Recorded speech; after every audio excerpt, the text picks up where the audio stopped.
Oke, malam hari ini kita lanjutkan kembali untuk pertemuan kita yang selanjutnya ya di web development menggunakan Flash.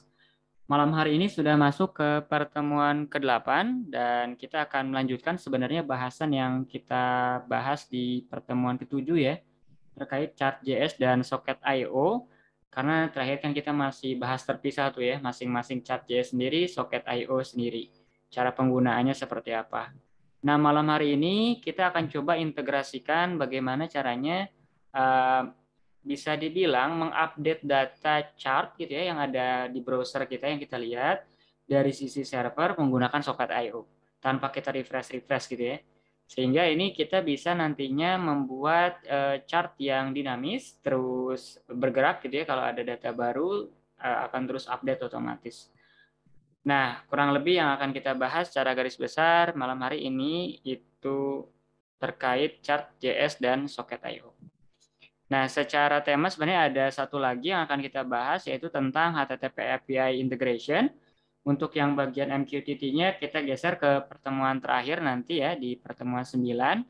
Jadi nanti di bagian HTTP API ini akan mengulas terkait bagaimana caranya kita nge-push data dari luar sistem dalam artian aplikasi yang kita bangun menggunakan Flash Framework gitu ya.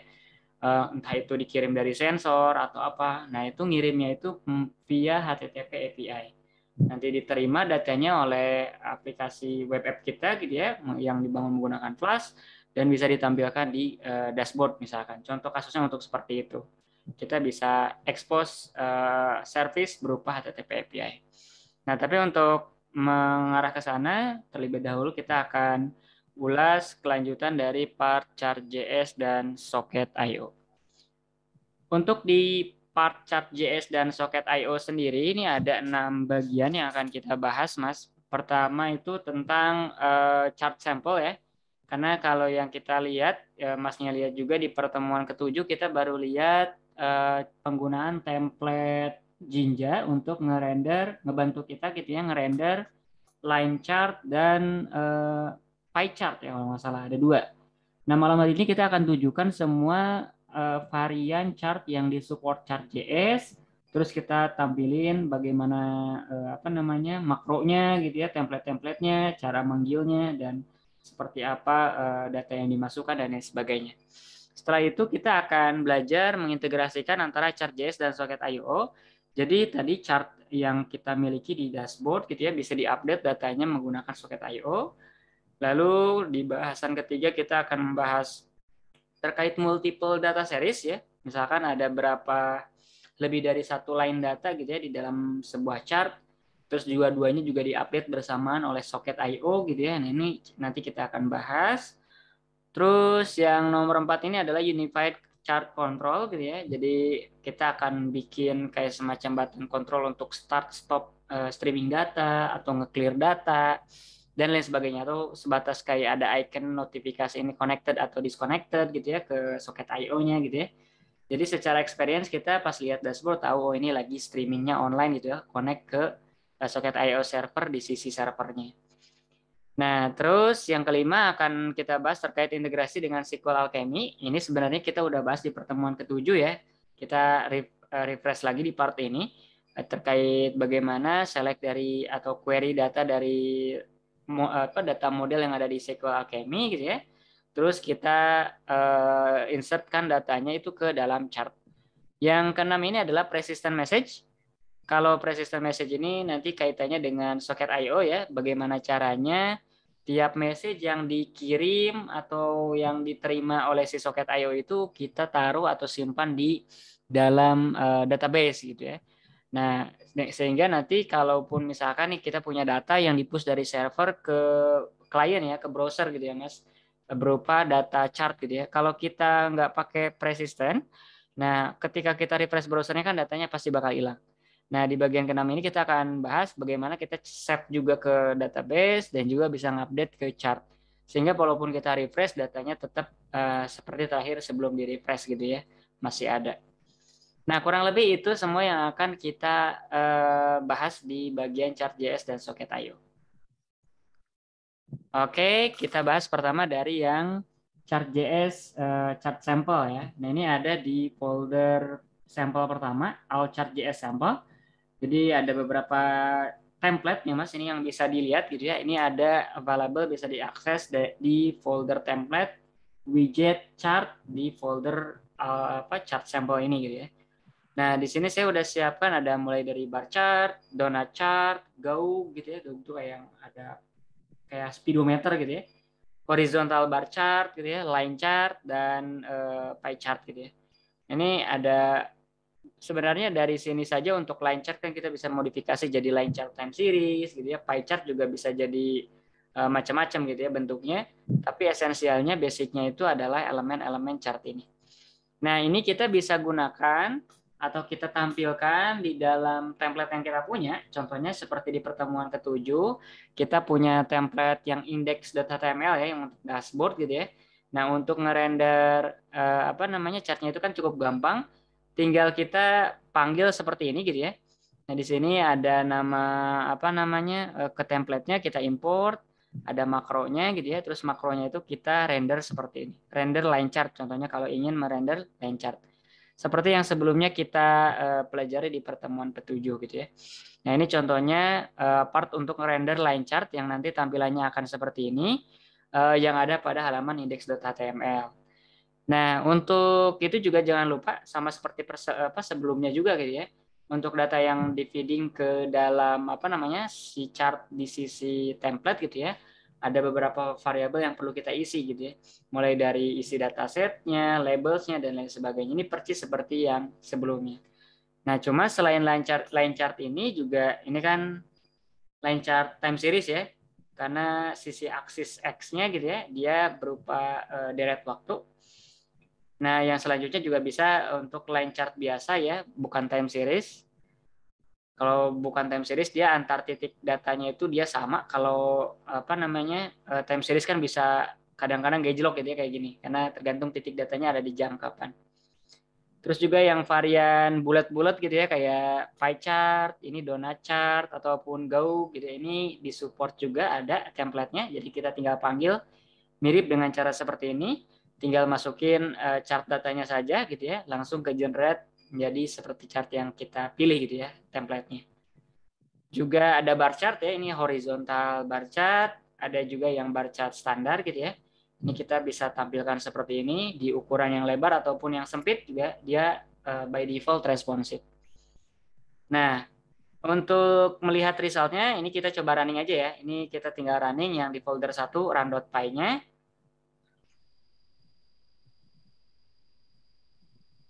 Ini selanjutnya kita lihat di browser gitu ya. Di port 5000 localhost harusnya kita udah bisa akses. Nah, ini karena sebelumnya saya udah login. Nah, ini adalah sampel chart yang ke render ya, Mas. Nah, tadi ini adalah yang time series dan yang uh, di PPT tadi dilihat ya. Ini juga ada yang Gaug chartnya juga ada. Nah, ini kalau kita lihat bagian menariknya itu adalah di part template ya, di template dan index.html atau template yang menjadi template-nya untuk si halaman dashboard ini ya. Nah, ini bisa dilihat part dari ini yang untuk ngerender line chart time series gitu ya. Ini untuk ngerender pie chart. Ini untuk ngerender line chart biasa gitu ya. Sebenarnya secara cara manggil makronya itu nggak ada bedanya ya. Jadi untuk memisahkan antara yang line chart time series dengan yang bukan itu nanti dikonfigurasi yang kita taruh di dictionary sensor data ini nih. Nanti kita lihat di view-nya ya. Untuk ngerender line chart biasa tadi bar chart tinggal seperti ini juga sama. Yang bar chart yang ini itu adalah part yang bagian sini ya. Terus juga ini bar chart horizontal ya. Ada ini yang donut chart dan juga yang Gaug gitu ya. Ini juga sama. Caranya tinggal panggil aja template yang ada di masing-masing folder ini. Nah, ini template-nya tadi seperti yang saya tunjukkan di slide ada di widget, template, widget dan chart gitu ya. Dan kalau dibuka satu-satu, Ini kan contohnya untuk yang line chart ada default option-nya. Nah, ini bagian ngerender chartnya ya. Yang pie chart juga sama, yang Gauk juga mirip-mirip gitu ya. Cuma mungkin secara settingan beda-beda gitu ya. Donut chart juga sama gitu ya. Tipenya donat dan lain sebagainya. Nah, dengan seperti ini nanti ketika Masnya misalkan ingin mengembangkan lagi, pengen nambahin chart baru gitu ya, tinggal pakai template ini bisa dipakai terus-terusan dan datanya tinggal divariasikan saja gitu. Nah, itu selanjutnya adalah tadi untuk ngefeeding datanya ya. Nah, ngefeeding datanya juga normal sama seperti yang sebelumnya, cuma di sini datanya dummy semua. Nah, ini untuk cara masukin data yang sensor data yang line chart time series ya. Kalau masih ingat di pertemuan ketujuh kan line chart time series ini sisi X-nya dia harus Linux epoch time atau jumlah detik setelah tahun 1970 ya. Nah, terus juga ini settingannya jangan lupa kalau mau jadi time series, nah di akses X-nya itu kita set type-nya time, unitnya juga kalau mau di set bisa gitu ya. Ini by default saya set second. Terus pie chart juga sama, nih kita bisa populate datanya seperti ini. Ada banyak sampelnya untuk semua tadi yang Masnya lihat di dashboard gitu ya. Ini saya kasih sampel untuk cara nampilinnya. Nah, kurang lebih seperti ini. Sampai sini cukup clear? Mas, saya baru ngelihat itu yang Gauk Yang chart itu ya. Gauk chart ini ya, Iya, baru ngelihat tuh. bentuknya kayak gini. Lihat template-nya Mas, gimana tadi? Sama Tem ngisi datanya. Oke, untuk cara ngisi datanya yang Gauk ini, nah di bagian sini nih. Nah, dia sama, ada kita bisa kasih event, start event. Ini sebenarnya belum kepakai untuk sekarang ini ya. Tapi Ya, kita kasih aja variabelnya biar standar. Namanya apa? Ini contohnya temperatur. Label. Label ini bisa dibilang opsional, mau ditampilin atau tidak. Tapi by default ini di yang ke render di chart di depan itu nggak ditampilin tulisannya. Terus ini di sini kita bisa taruh datanya. Nah, yang unik kalau Gaug gitu Mas, kalau kayak bar chart itu kan tiap titik datanya itu kan dia langsung ke plot gitu ya. Nah, ya. kalau di Gaug chart data di field datanya ini sebenarnya merupakan kalau di Gaug itu kan kayak kita misalkan pengen ngegambarin data temperatur ada yang sejuk, hangat, panas gitu ya. Ya. Nah, untuk menentukan garis batasnya itu, nah di tepi ininya itu pakai apa? Nah, ini pakai data yang kita isi di sini. Nah, 27, 32, dan 40. Berarti dari nilai minimum sampai 27, ini nanti akan terasosiasi ke color green. Dari 27 sampai 32 akan terasosiasi ke color orange. Dari 32 sampai 40 akan terasosiasi ke red gitu ya. Jadi mentoknya di sini paling ujung. Nah, sehingga di sini cuma ada pengaturan minimum value gitu. Kalau Nah, value-nya berubah, dia jarumnya juga berubah ya Mas ya. Itu kan ya. berubah. Nah, contohnya nih kalau saya ganti ya, Coba iya. misalkan 23 gitu ya. Nah, ini kayaknya 25 minimum nggak bisa deh. 28 lah biar kelihatan ya. Ini udah otomatis refresh. Ini kan 33 ya. Iya. Nah, dia geser ke sini. Oh iya Mas, Gitu. Jadi keren nih bayangin nanti Mas. kalau datanya real time dia gerak-gerak gitu ya, naik turun gitu. Iya. Gitu. Dan ini juga bisa multiple kita tambahin ya beberapa gitu ya untuk nampilin gaungnya, nggak hanya satu. Tinggal kita populate aja datanya ini misalkan untuk temperatur, contohnya daminya ya. Ada humidity juga bisa aja kita tambahin. Nah, ini simpelnya tuh tinggal istilahnya kita replicate kayak gini nih. Misalkan nih kita kasih nama humidity data gitu ya. Tapi mungkin kalau humidity data bukan cold, warm sama hot ya. Kalau kelembaban itu kan dry, comfort gitu ya. Iya. Kalau lembab itu wet gitu ya. Misalkan kayak gitu. Misalkan nih random aja, misalkan dari 40, 0 sampai 40 itu kering, 40 sampai 70 itu katakanlah convert, 70 sampai 100 itu katakanlah wet gitu ya, terlalu basah. Warnanya misalkan, nah nggak apa-apa lah ya, kayak gini aja. Ini Iya. Iya. contohnya 65, ini minimumnya 0 lah kalau humidity ya. Nah ini kita bisa pass through lagi, ke karena harus dimasukin ke template ya untuk bisa diakses di sisi template-nya ya. Nah, di sisi template-nya, Mas, karena ini kan kita baru ngirimin datanya nih, humidity data ya.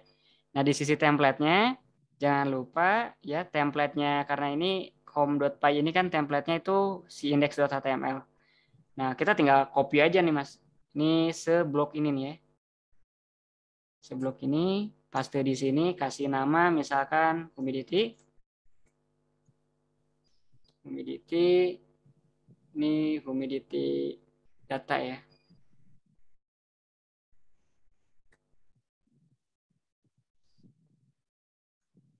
Oke, udah. Ini mungkin colornya card chartnya mau dirubah gitu ya, card info juga boleh. Nah, dengan seperti ini kita bisa lihat nih resultnya. Harusnya sekarang ada chart kedua di samping. Yes, kosong. Nah, humidity data.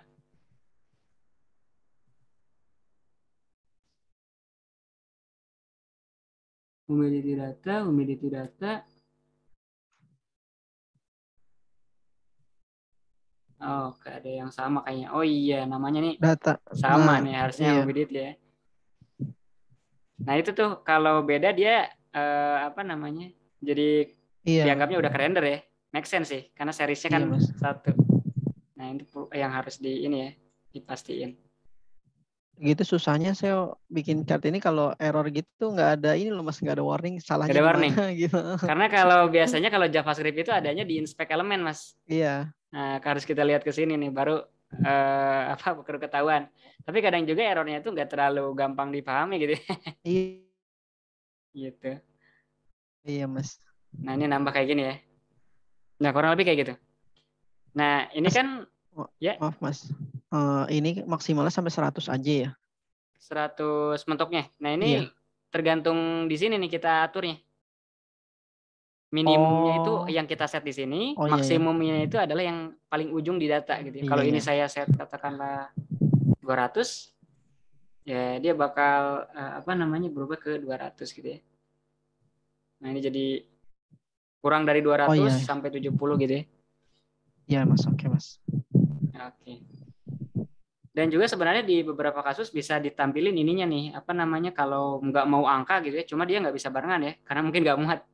Kalau angka bisa kayak gini, kalau mau labelnya gini kan jadi apa sejuk, hangat, sama hot gitu ya.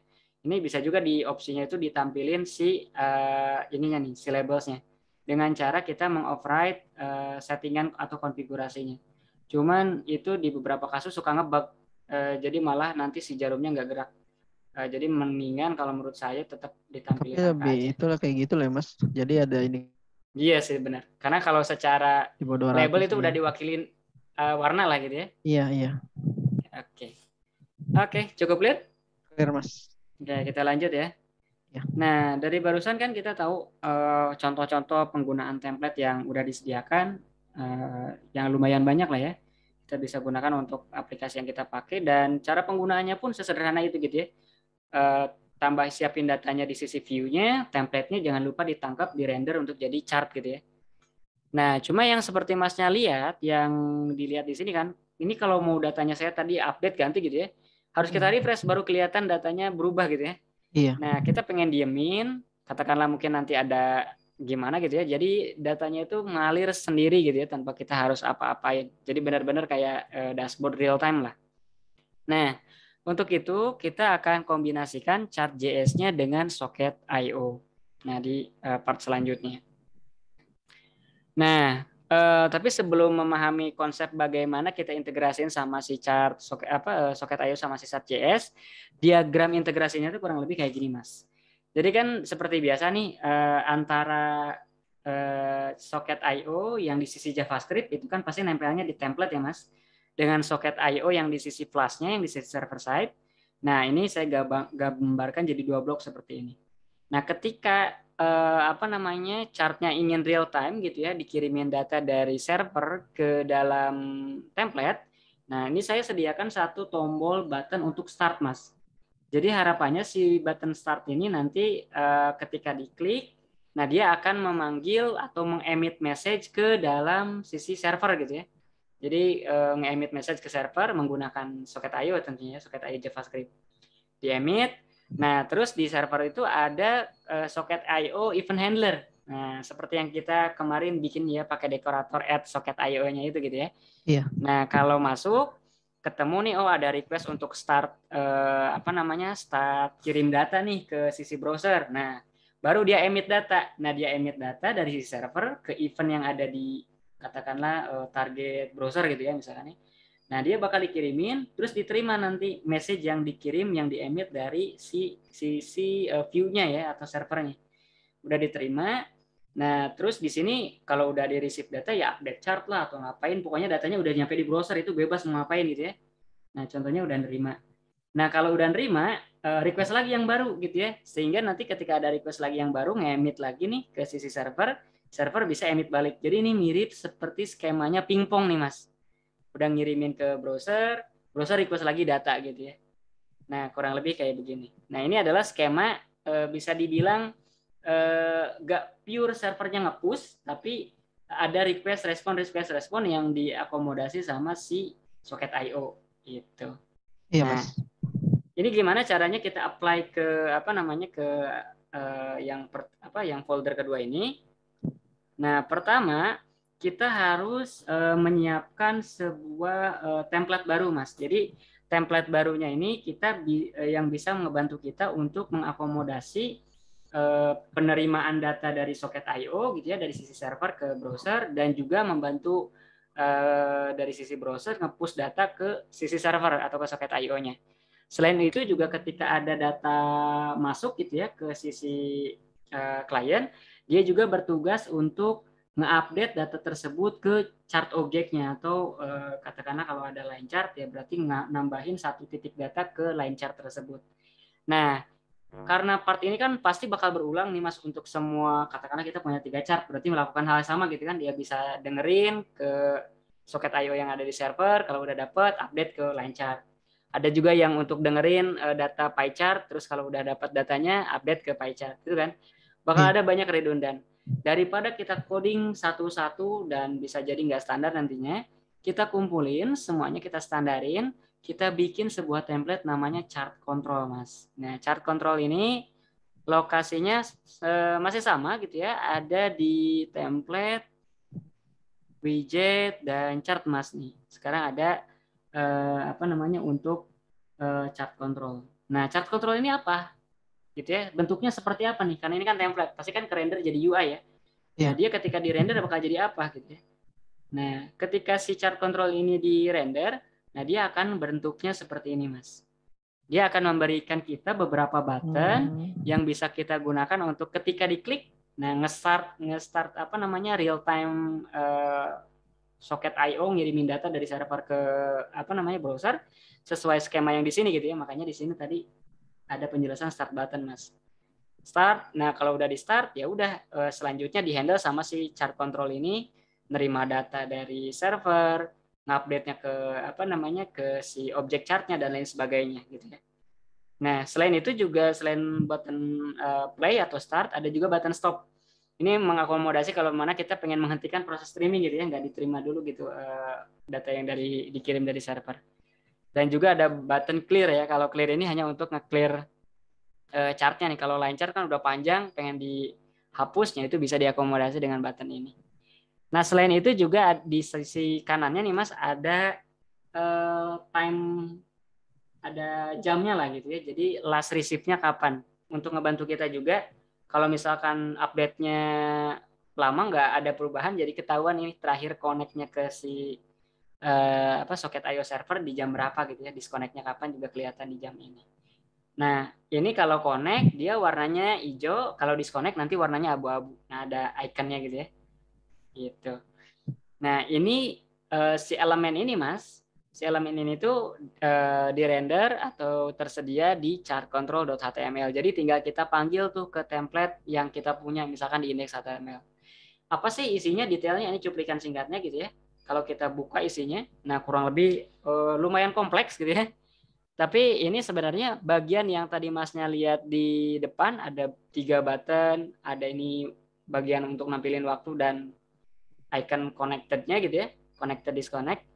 Nah, itu sebenarnya ada di bagian atas ini. Nah, ini adalah button pertama untuk yang button start ya. Ini adalah yang untuk button stop. Nah, ini untuk yang button clear ya. Nah, untuk button clear ini tidak tersedia untuk gaug widget ya, karena kalau di clear dia malah jadi hilang gaugnya gitu ya. Jadi otomatis ini make sense sih, kita nggak perlu tampilin di khusus chart gaug ya. Nah, terus yang tadi Masnya lihat juga ini untuk label jamnya ya. Untuk render label jam, HTML tag-nya. Oh, ini sorry untuk icon connect-nya ya. Ya, ini yang bawah untuk last receipt-nya yang jam. Nah, cuma ini kan baru HTML-nya saja nih. HTML-nya itu kan kalau ada button diklik dia ngapain gitu ya. Nah, itu ada handlernya. Handlernya itu ada di bagian bawah nih, di bagian JavaScript-nya. Cukup panjang. Kalau dilihat seperti apa banyak banget ya hal yang mungkin eh, apa kompleks gitu ya. Tapi yang perlu dipahami ini sebenarnya ada blok pentingnya itu di bagian sini nih, yang saya blok ini ya.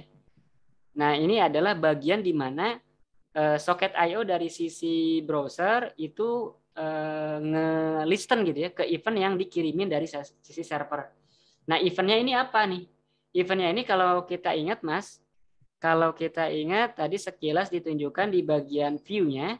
Nah, makanya kenapa di bagian sini saya harus ngisi event sama start event gitu ya. Nah, event ini adalah untuk arah dari mana server gitu harus ngirimin data ke event mana gitu ya. Start event ini adalah dari sisi browser harus ngirimin signal start kemana gitu. Nah, makanya nih ketika kita pengen pakai Flash Socket I/O wajib ada dua ini nih. Kita define eventnya apa, start eventnya apa. Karena nanti bakal dipakai nih sama si chart control.html-nya Mas.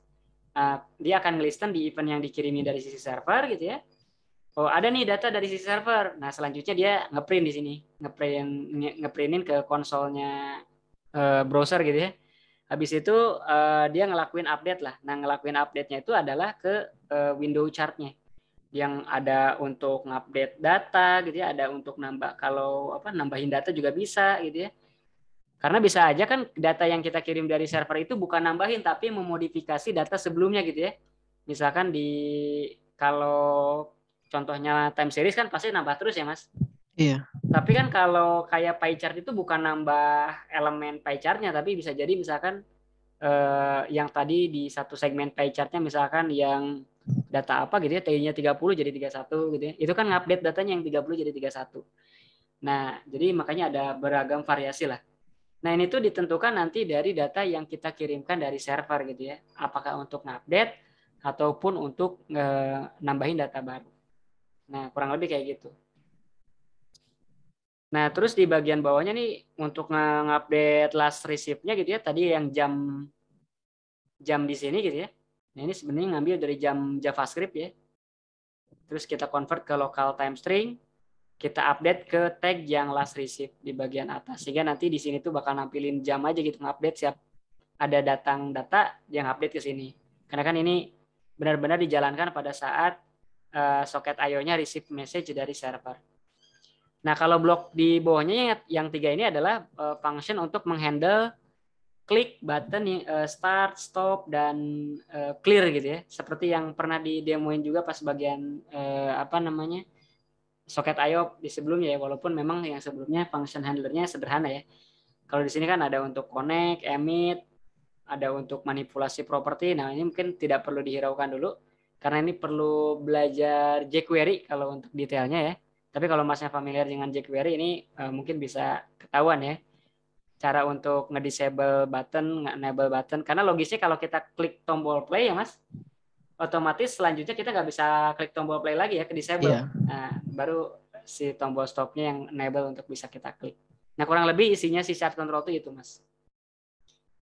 Nah, si chart control ini kita akan tempelin nih Mas. Tempelinnya itu di mana? Persis di atas render line chart atau render chart yang kita punya gitu ya. Jadi contohnya kita punya line chart yang mau kita render dan kita pengen streaming datanya via socket I/O, maka di atasnya itu tinggal kita panggil aja tuh si chart control template tadi Mas atau si widgetnya ya. Nah, ada nama makronya itu render chart control, tinggal masuk aja render chart control. Objek datanya yang kita masukin persis sama dengan line chart. Jadi sebenarnya ini nggak perlu bikin data baru lagi, langsung bisa pakai yang as is gitu ya, yang sensor data sebelumnya ke si chart control. otomatis nanti akan dibikinin sama dia si button ini gitu ya. Nah, kalau kita udah dari sisi apa namanya template yang kita punya ya, si index.html kita udah tambahin kayak gini, nanti otomatis bakal kerender seperti yang dilihat sebelumnya di sini, Mas. Nah, sehingga sebenarnya yang perlu kita lakukan adalah cukup menambahkan bagian di sininya saja. Selebihnya itu udah dihandle sama si chart control.html gitu ya. Nah, ini untuk penambahan chart controlnya.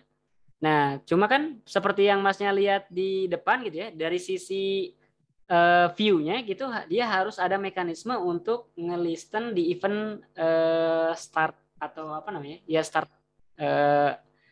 datanya tadi gitu ya. Ketika ada start atau pengen request update gitu ya, terus dia nge-emit balik ke browser. Nah, kita perlu bikin socket IO handler di sisi view-nya.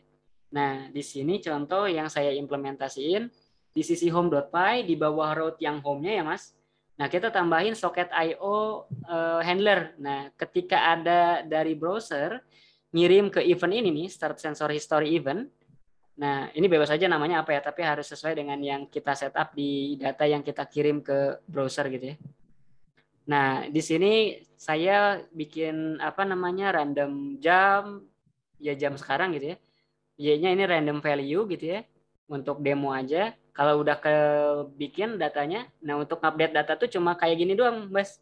Untuk nambahin data labelnya apa? Kalau time series itu kan label tuh waktu gitu ya. Terus label datasetnya ini nama seriesnya temperatur contohnya. Terus datanya apa? X dan Y-nya ya. Kalau time series kan dia pasangan X dan Y. Iya, iya. Nah, cuma yang untuk satu kali update ini cuma satu titik data nih, Mas, gitu ya. Nah, dan dia kita harus spesify ini labelnya apa, temperatur ataupun ke humidity ataupun ke series lain.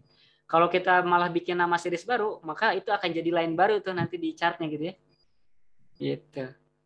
Makanya itu nanti tadi kenapa di sisi yang chart control.html-nya itu dia bisa ada mode ngupdate, ada mode nambahin data gitu ya, Mas. Kurang lebih kayak gitu. Nah, di bagian bawah ini baru di-emit, dikirimin ke browser di event sensor history event. Gitu. Nah, ini contohnya ketika untuk yang line chart ya. Nah, ini contoh ke rendernya bakal seperti ini. Nah, ini kita cobain aja ya di yang folder sampel kedua. Kita tinggal running ya. Run.py-nya. Nah, ini kebetulan yang di folder 2 ini selain yang line chart, yang pie chart juga saya tambahin ini ya. Untuk kontrol chartnya juga. Jadi nanti kita coba lihat resultnya bakal seperti apa. Nah, ini yang apa namanya gaugnya. Oh, gaug ya, bukan pakai pie chart.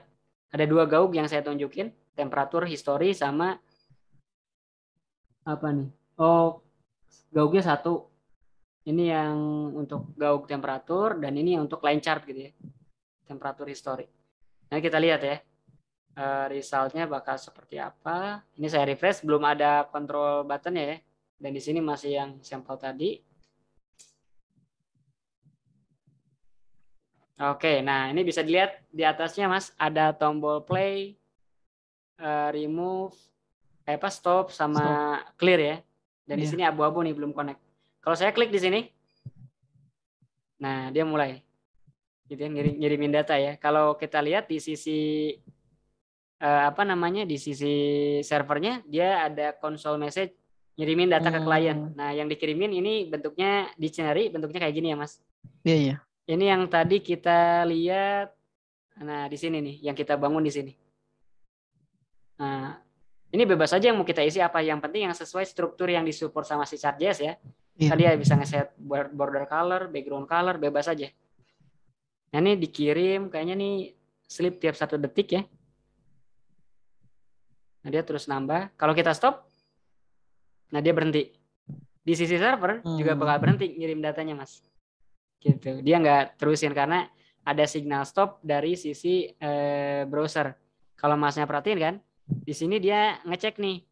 Ini signalnya apa nih yang dikirimin ke event start sensor history event ini. Kalau signalnya itu adalah untuk start dan update, maka baru tuh kirimin kayak yang tadi. Tapi kalau isinya bukan start dan update, misalkan stop gitu ya, dia bakal nge-stop stream gitu ya. Gitu. Makanya dia berhenti di sini. Nah, kurang lebih kayak gini. Kalau saya start lagi, nah lanjut lagi. Tapi karena time series dia sesuai di waktu pas dia diterima gitu ya, di bagian sini. Nah, di sisi server juga lanjut lagi ngirimin data. Gitu. Nah, ini kalau Masnya perhatikan kan ini untuk hanya untuk yang series temperatur ya. Yang go gimana, kenapa dia nggak gerak? Nah, karena seperti yang Masnya lihat, chart control ini untuk yang di chart control.html tadi ya Mas, yang dilihat template-nya itu apply untuk satu chart saja gitu ya. Jadi satu chart punya satu chart control. Kalau saya klik lagi yang ini yang temperatur gauk, baru tuh. Nah, dia punya sendiri gitu ya. Kalau ini saya stop, gak lantas mengstop yang si gauk gitu ya. Jadi dia tetap gerak sendiri dan time-nya di sini juga jalan gitu ya. Berubah-ubah. Nah, Oh, ini datanya sama nggak sih, Mas? kalau ini datanya beda, random. Jadi kalaupun kita running, data terakhirnya itu nggak sama dengan yang di sini ya.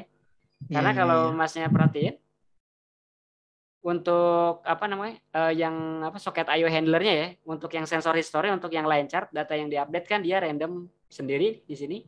Iya, iya. Untuk yang temperatur dia random sendiri di sini. Pasti ya result random di sini sama di sini beda lah. Kita nggak Iya. satuin jadi satu. Nah, tapi dari sini sebenarnya untuk mendemonstrasiin bagaimana data yang dikirim dari sisi server itu bisa apa namanya chart.js bisa dimodifikasi gitu ya, bisa diupdate datanya melalui soket I/O yang datanya itu di-provide dari sisi server side gitu. Cukup clear? Clear, Mas. Nah, ini kalau kita cobain ya si button clear-nya ya. Nah, ini dia langsung kehapus. Langsung kosong lagi, nambah lagi.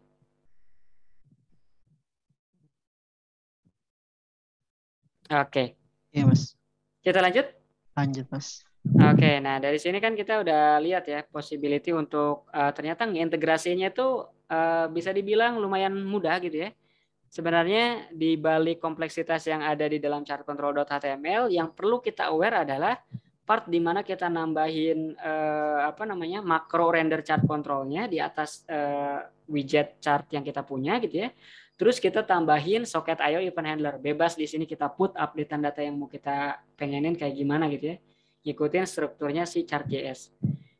Nah, kita lihat juga hasilnya seperti ini. Tapi sekarang kalau kita lihat ya Mas, ini seriesnya itu kan cuma satu data gitu ya, temperatur saja. Bagaimana kalau kita pengen dua data, misalkan ada humidity gitu ya. Di sini ada dua line data. Bisa nggak diakomodir menggunakan si socket I/O ngirimin dua series data sekaligus dalam satu pengiriman gitu ya. Ada satu data temperatur, satu data humidity, nanti diplot jadi dua garis berbeda gitu ya. Nah, ini kita akan bahas di part selanjutnya. Jadi ketika kita pengen nambahin Mas data series baru, tadi kan temperatur gitu ya, kita pengen nambahin data series baru, katakanlah data series humidity. Jadi kalau kita plot di line chart itu dia punya line baru gitu ya di samping yang line temperatur. Nah, untuk itu maka part yang datasetnya Mas yang di sisi home.py, ini mungkin saya stop dulu gitu ya. Nah, yang di sisi home.py-nya di app, di view. Nah, di home.py-nya di bagian apa namanya? Di bagian cara ngupdate datanya dan di bagian cara ngirim datanya, kita kirim dengan format seperti ini, Mas. Nah, cara kita ngisi data series yang sebelumnya lah di pertemuan 7. Karena kan kita ingat field datasetnya chart.js itu kan dia list of dictionary gitu kan. Jadi isinya list tapi tiap elemennya itu adalah dictionary atau JSON lah gitu ya. Seperti ini. Nah, ini satu JSON-nya ini atau satu dictionary-nya ini dia merupakan satu series gitu ya atau satu titik data lah kurang lebih kayak gitu. Nah, sehingga kalau misalkan kita pengen ada dua series, kita perlu bikin blok JSON-nya lagi di dalam satu list dataset ini. Ini contohnya untuk yang temperatur. Ini satu titik data nih defaultnya yang diisi gitu ya. Untuk sampel aja. Ya katakanlah di sini untuk yang temperatur 25,1, humidity juga 25,1. Nah, kalau kita put banyak di sini lainnya juga nanti bakal ngikutin masuk ke yang temperatur. Di sini misalkan kita isi X pasangan X Y-nya itu ada 10 untuk humidity, nanti diplot untuk garis humidity. Nah, ini untuk bagian yang render bagian awalnya ya. Nah, untuk di bagian handler soket I/O-nya Mas, itu juga sama. Kalau tadi kan cuma satu series ya. Kalau 2 series juga sama, kita tambahin lagi kayak gini. Labelnya kita kasih nama ya untuk humidity ya humidity. Datanya juga kita render. Tapi kalau di bagian handler soket I/O-nya ingat dia cuma bisa ngupdate satu titik data ya. Cuma satu pasangan X dan Y. Begitu pula untuk kalau yang di bawahnya ini untuk gaug. Kalau gaug itu kan nggak bisa dua data ya. 2 jarum gitu di dalam satu gaug akan membingungkan. Jadi untuk data gaugnya karena sekarang ada humidity ya Mas. Ini kita pisah nih, ada gaug yang temperatur, ada gaug yang humidity gitu. Nah, sehingga nanti kalau misalkan ini tadi yang socket event handlernya ya ketika 2 series data.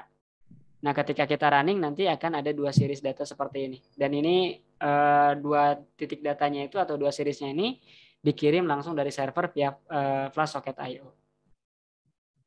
Nah, kita cobain kita running ya untuk 2 series data ini. Nah, ini 2 juga possible kalau misalkan kita pengen 3 ya. Ada temperatur, humidity, dan data lain gitu pengen diplot juga di dalam satu chart. Nah, itu tinggal tambahin aja seperti yang tadi dilihat. Kita refresh. Ini kan cuma ada 2 series by default cuma 1 ya. Di titiknya sama 25.1 seperti tadi yang Masnya lihat ya. Iya. Temperatur dan humidity. Nah, kalau ininya random masing-masing sendiri. Ini kalau saya start. Nah, kedua datanya ini di-push dari sisi server. Jadi ada dua series lah. Ini temperatur sama yang humidity gitu ya. Kirimin terus dan itu bakal ngupdate ke si chart history ini. Kalau 3 gimana? Kalau 3 ya gampang juga. Kita tinggal modifikasi di sisi bagian home-nya saja. Misalkan di sini selain humidity ada data misalkan light intensity gitu ya, light misalkan kayak gini ya. X-nya berapa, current time-nya berapa lah, kurang lebih kayak gini. Ini satu titik data gitu ya untuk update-nya. Terus untuk di atasnya juga sama ya. Kita kasih feeding data juga yang default-nya satu titik data nggak apa-apa. Ini kita samain. Light katakanlah di sini 101,1 misalnya. Gaug chart-nya juga kita bisa tambahin juga kalau mau gitu ya. Jadi ada 3. Tapi ini contohnya misalkan gaugnya tetap 2 gitu ya. Nah, ini kalau saya refresh. Colornya nggak diganti tadi. Oh, colornya nggak diganti ya. Tadi masih hijau. Kalau misalkan mau diganti juga boleh. Contohnya kita ganti di atas. Ini untuk simple bisa pakai yang color coded itu ya. Misalkan blue gitu ya. Kalau nggak mau pakai hex ya. Ini juga langsung bisa direcognize sama si socket I/O. Si chart.js ya. Kalau kita play, nah ini ada 3 series data gitu ya, barengan. Gitu. Cukup mudah kan? Iya, Mas. Mainnya gitu ya. Iya. Oke. Kurang lebih seperti itu untuk ketika kita pengen nambahin series baru gitu ya ke dalam chart yang kita punya di satu chart. Ini makin banyak yang dikirimin ke sisi browsernya. Nah, selanjutnya kita lanjutin. Setelah barusan kita tahu caranya nge-push 2 series data, update 2 series data gitu ya, menggunakan Flash Socket I/O.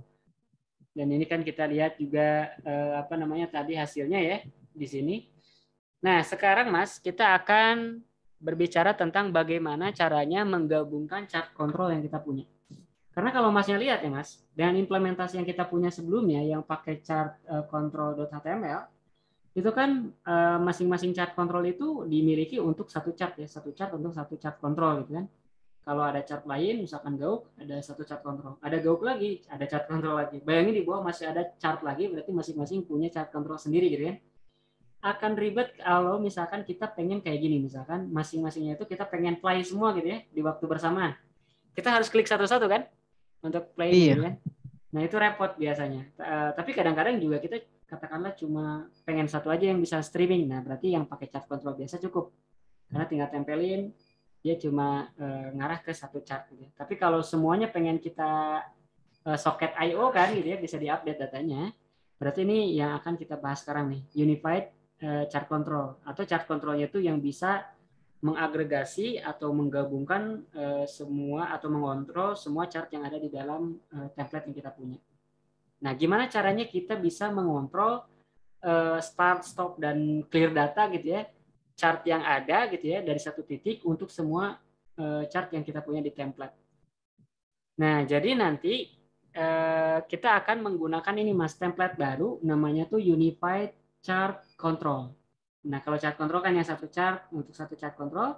Kalau Unified Chart Control ini dia kontrolnya ada di atas ya. Kita bisa taruh di mana aja bebas sebenarnya. Ini contohnya saya taruh di atas ya, pojok kanan atas. Nah, ini karena ekspektasinya unified, berarti ketika kita klik start, chart apapun di bawahnya, sensor data, gaug yang sensor temperatur gitu ya, ataupun yang humidity, itu juga bakal ngikut jalan tanpa kita play satu-satu gitu ya. Nah, ini gunanya buat itu. Jadi kita nanti lebih gampang untuk nge-start, nge-stop data yang dikirimin dari server ke klien atau ke browser. Nah, ekspektasi nanti bakal muncul seperti ini, Mas. Tapi bagaimana sih biar kita bisa ngerender elemen start, stop, dan clear-nya ini gitu ya, dan ada label disconnect, connect-nya ini gitu ya. Nah, ini kita bisa lihat ke dalam si Unified Chart Control-nya ini, Mas. Ini ada di folder keempat ya. Mulai folder keempat, itu sudah ditambahkan widget untuk Unified Chart Control. Nah, ini ya. Nah, isinya bagaimana? Isinya itu sebenarnya mirip seperti yang chart control biasa. Tapi kalau chart control biasa kan di dalamnya itu dia ngupdate data untuk satu chart ya, Mas? Iya. Nah, kalau di sini dia multiple. Jadi di sini tuh dia ada looping. Nah, dia looping untuk semua chart objek yang ada di yang dimasukin ke si ini nih, ke dalam makro yang kita punya. Jadi kita tinggal nanti pas manggil makronya ini, chart objeknya kita jadiin parameter ya, berapa banyak bebas kita masukin. Nah, ini di sisi Jinja itu bakal di capture dengan variabel park_arc sebenarnya. Jadi bentuknya list. Nah, nampung semua chart objek yang kita punya. Nah, tiap chart objeknya kita looping tuh.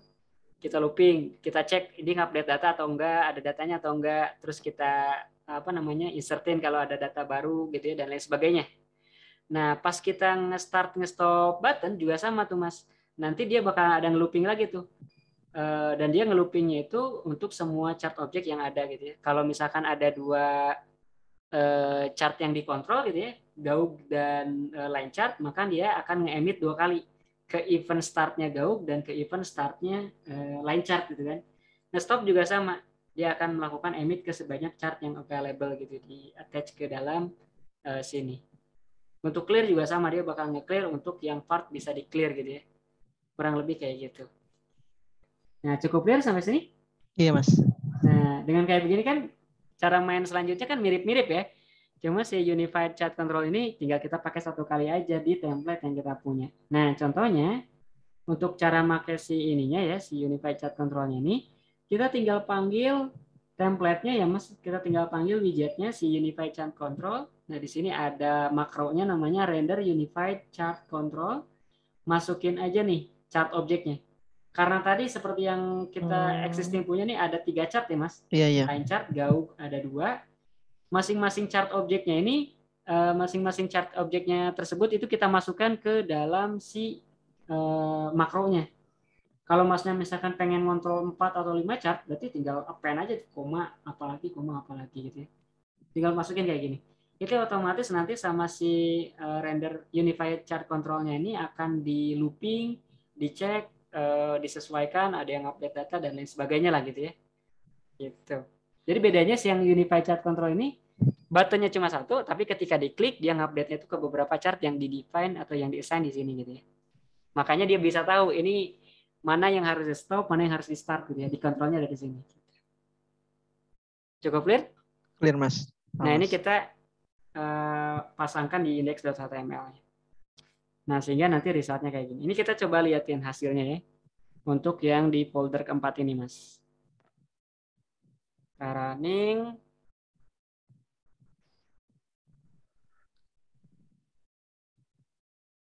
Oke, ini udah running. Kita refresh. Oke, ini chart controlnya udah nggak ada di masing-masing ini ya. Masing-masing chart udah pindah ke atas. Dan di sini icon disconnect-nya ada labelnya sekarang ya. Ini kalau saya klik start jadi hijau. Nah, ketiganya jalan ya. Karena seperti yang tadi Masnya lihat juga ya, untuk di bagian index.html-nya, ketika saya panggil untuk merender bagian unified chart control-nya ya, 3 chart datanya ini saya masukin. Nah, kalau misalkan saya update masukin cuma 2 gitu ya Mas, kayak gini, ini saya refresh gitu ya. Terus saya klik tombol start. Nah, cuma yang temperatur dan ini saja yang akan diupdate. Ini diem. Karena kan dia nggak ke apa namanya, nggak ada tuh di dalam si unified chart control-nya tuh nggak masuk looping gitu ya. Iya. Dia nggak ada yang diupdate dan lain sebagainya, nggak kebaca lah intinya. Nah, jadi cara ngontrolnya tuh di bagian sini. Nah, sehingga di bagian bawah menjadi lebih sederhana tuh pas bagian kita manggil apa namanya chart. Nah, cuman pas di bagian sini kan perlu ada nampilin jam juga kita pengen ya, biar kelihatan jam kapan terakhir dikirimnya gitu kan. Nah, ini secara terpisah ya saya opsional terserah mau dipakai atau tidak gitu ya. Ada untuk nampilin label jamnya nih, jam berapa diterima gitu ya datanya ke sisi browser gitu ya. Nah, ini tinggal panggil, ada di ini sumbernya itu ada di lastReceive.time.html ya. Ada makronya namanya lastReceiveTime. Ini juga sama, tinggal masukin aja chart objeknya, kayak kita manggil yang render chart biasa gitu ya. Dengan seperti ini nanti bakal ngeprintin bagian ini nih Mas, jamnya. Gitu ya. Kalau misalkan kita nggak masukin apa namanya ke dalam Unified Chart Control, jamnya juga nggak akan muncul nih di sini. Karena kan nggak pernah ada data update masuk gitu ya. Make sense. Nah, kalau misalkan kita balikin lagi seperti ini, kita refresh ya. Kita start lagi. Ini ketiganya ada jamnya masing-masing. Kurang lebih kayak gitu. Di part ini cukup clear? Iya, Mas. Oke. Kita lanjut ya. Ya, lanjut, Mas. Oke, setelah barusan kita lihat tuh Mas implementasinya ya. Chart controlnya kita bisa gabungin, jadi use case-nya makin menarik nih.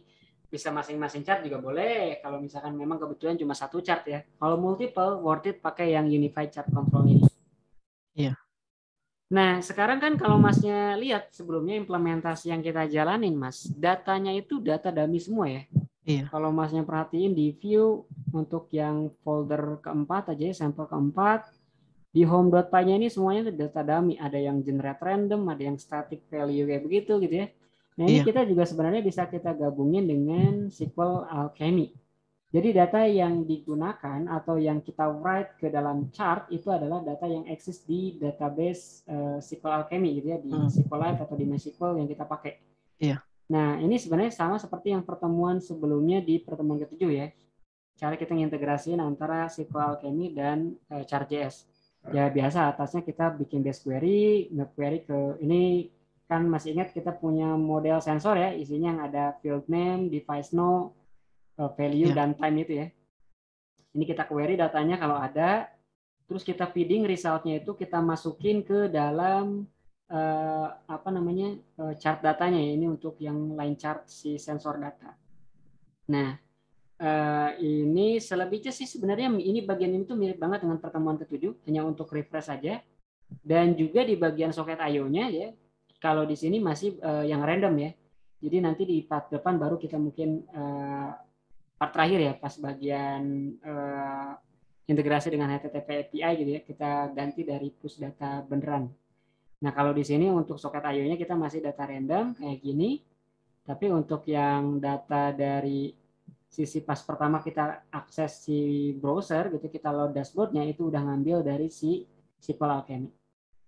Nah, sehingga nanti data pas kita refresh nih ya, kita refresh halaman dashboardnya, data pertama kali yang muncul adalah data yang eksis di database. Contohnya seperti ini misalkan ya. Itu ngambil dari si table sensor yang datanya sudah eksis. Ini kita lihat lah ya. Ya, tapi sekali lagi ini data untuk yang soket IO masih random. Sekarang kita refresh.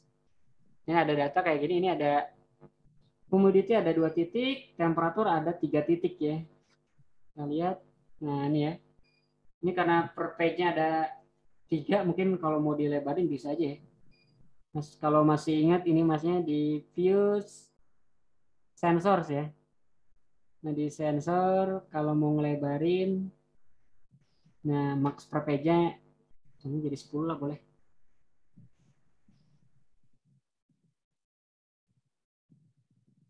Nah ini jadi lebih banyak kelihatan ya. Nah ini kalau kita tambahin data baru mas, misalkan ini device node-nya ASIS saja ya, data temperatur lagi.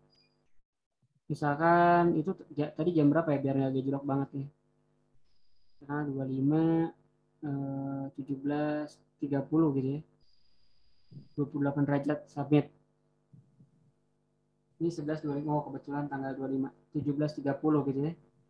Tapi jauh nih, dari jam 9 ke 17 pasti gejolaknya jauh. Nah gitu ya. Jadi rumek gitu ya, karena dari sini ke sini kan lumayan panjang jamnya. Iya. Nah, tapi kurang lebih di sini bisa kita lihat datanya itu memang udah ambil dari database ya.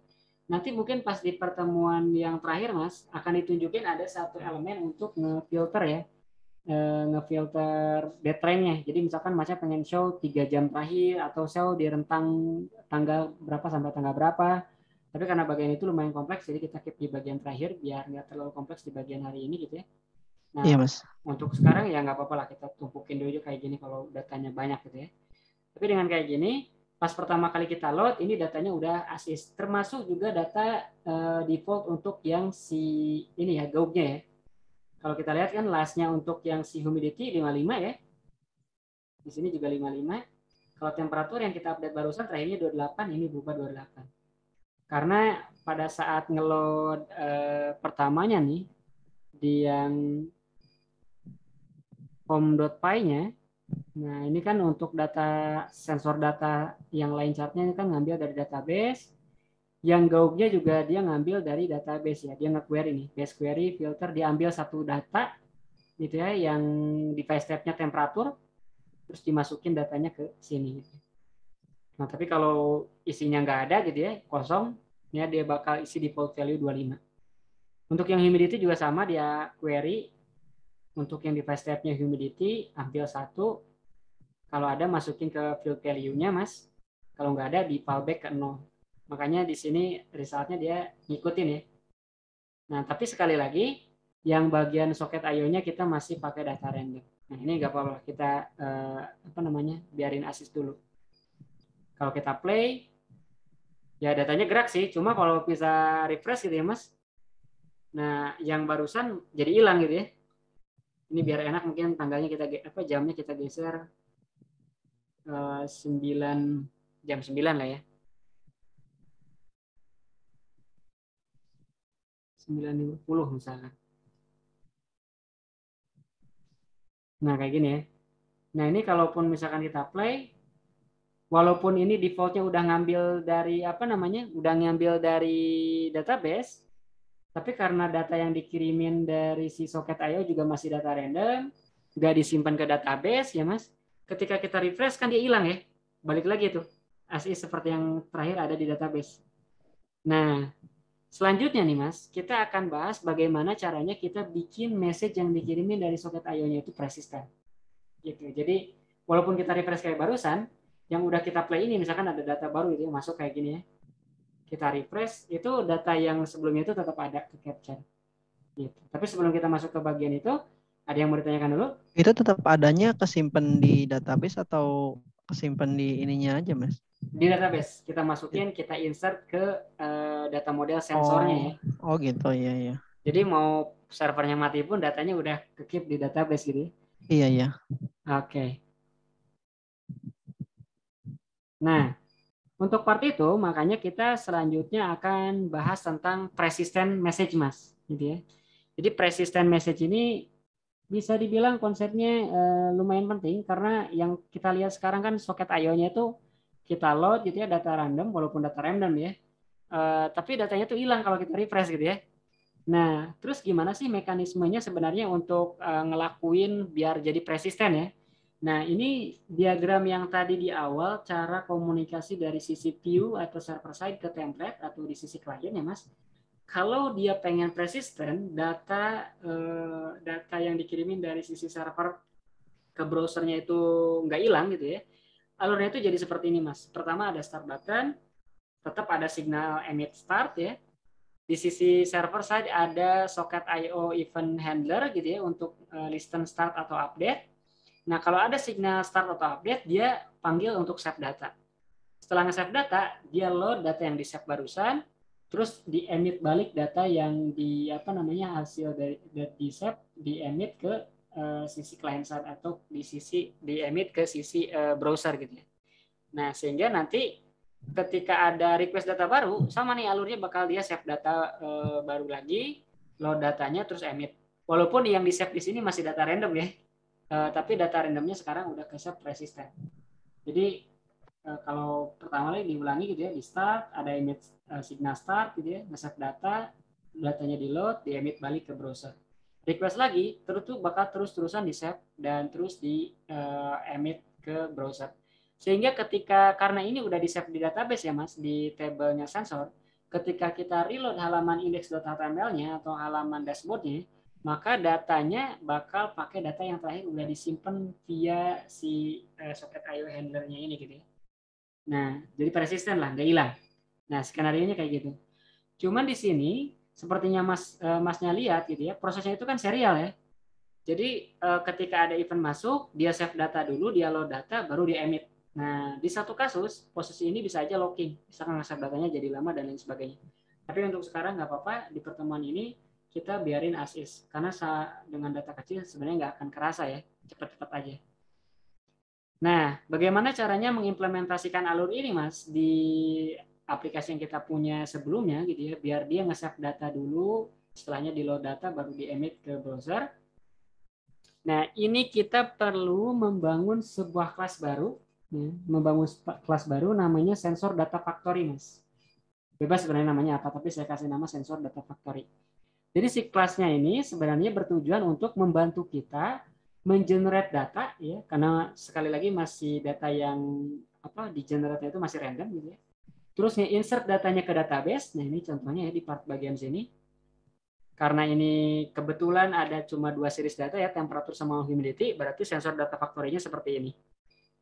Dia ngerender data humidity, ngerandom generate data temperatur gitu ya, dan time-nya juga waktu itu jam berapa gitu ya. Terus diinsertkan ke tabel atau data model sensor untuk masing-masing data temperatur dan data humidity yang didapatkan. Habis itu DB commit dan lain sebagainya ya. Nah, di dalam si kelas sensor data factory ini Mas, ada 2 metode ya. Metode untuk insert data dan metode untuk get data. Kalau insert data bisa kelihatan ya, itu isi intinya nge-generate random data terus nginsertin datanya ke database. Kalau nge-get data, dia ngambil data yang udah di-generate di sisi kelasnya ini, di kelas sensor data factory, Mas. Nah, si persistent message ini, si sensor data factory ini kita tambahin di home.py. Sehingga Mas, sekarang untuk yang bagian persistent message, Mas, kalau kita buka di views-nya, di bagian home, di bagian atasnya itu ada kelas yang barusan kita lihat, atau kelas sensor data factory. Nah, ini ya. Nah, karena ini kelas, kita kan harus initialize ini ke dalam objek ya. Objeknya saya kasih nama factory. Nah, objeknya saya kasih nama factory. Selanjutnya, untuk nge-populate datanya gimana? Nah, tinggal panggil aja metodenya factory.insertData untuk insert data gitu ya. Untuk ngambil datanya tinggal panggil factory.getData. Nah, cuman yang perlu dipahami, manggil insert datanya cukup 1 kali, tapi kalau manggil get data bisa berulang-ulang kali kan. Jadi contohnya Masnya punya socket I/O handler itu temperatur start untuk yang temperatur dan sama yang line chart gitu, untuk gaug chart sama line chart. get datanya dia bisa dipanggil di suatu tempat menghasilkan angka yang sama gitu ya. Karena kan yang di generate di sini pasti untuk data yang sama lah. Ketika di define di dalam kelas mau dipanggil dimanapun datanya tetap segitu-gitu aja gitu kan. Iya. Nah tapi bagian insert datanya panggil 1 kali. Kalau dipanggil 2 kali ya bakal insert 2 kali dong ya. Iya. Karena bakal nge-eksekusi bagian method insert datanya 2 kali. Dan tentu saja di field datanya akan ke render lagi yang terbaru gitu ya. Sehingga konsepnya untuk hal ini di bagian event handler socket IO untuk yang line chart, sensor history ya Mas, saya panggil factory insert data untuk pertama kali insertin data, terus saya panggil factory get data untuk ngambil data yang barusan diinsertin. Untuk di bagian yang temperature event yang di Go gitu ya, ini saya tinggal panggil yang factory get data saja tanpa harus nge-insert data. Karena dia otomatis akan ngambil yang data terakhir diinsert di bagian sensor history gitu. Kurang lebih kayak gitu idenya. Nah, itu mengapa alasannya itu kita harus bangun di dalam kelas.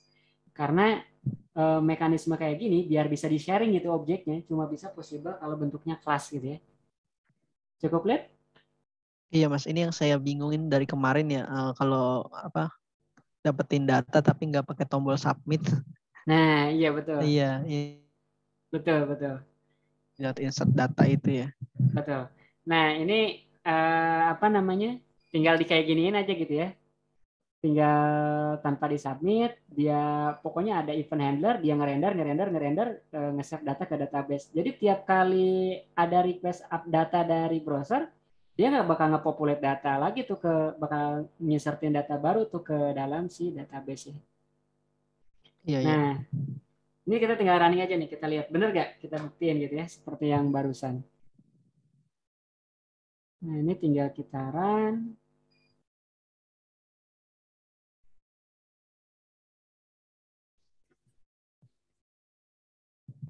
Oke, ini udah running.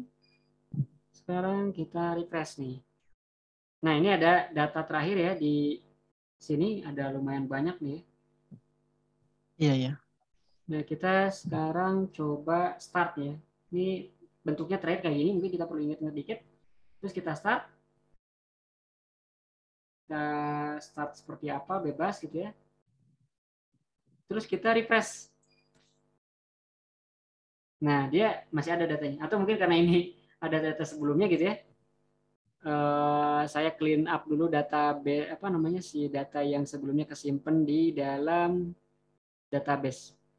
Atau cara gampangnya kita tinggal ini aja sebenarnya, delete ini ya. Terus kita run lagi si aplikasinya. Kalau mau rajin sebenarnya buka si SQL tuh delete delete pakai query gitu ya. Iya. Nah, tapi pakai ini juga oke. Nah, ini kan kosong clean ya. Kita start. Oke, dia gerak datanya. Kita refresh nih otomatis tanpa kita stop ya. Nah, ini kesimpan. Kalau kita start lagi, ini kita stop, kita refresh Mas nih ya, browsernya. Ini kesimpan. Kalau kita cek ke sensor data, tadi kan udah kita delete ya objek database-nya. Nah, ini ada. Nah, karena ini iya. tiap request data gitu ya dari browser ke server, ingat tadi skemanya ya yang dilihat di PPT ya Mas, dia akan nge-save data, load data, baru emit balik ke browser. Jadi data yang di-receive ke browser itu sebelumnya udah terlebih dahulu ditaruh atau disimpan ke dalam database.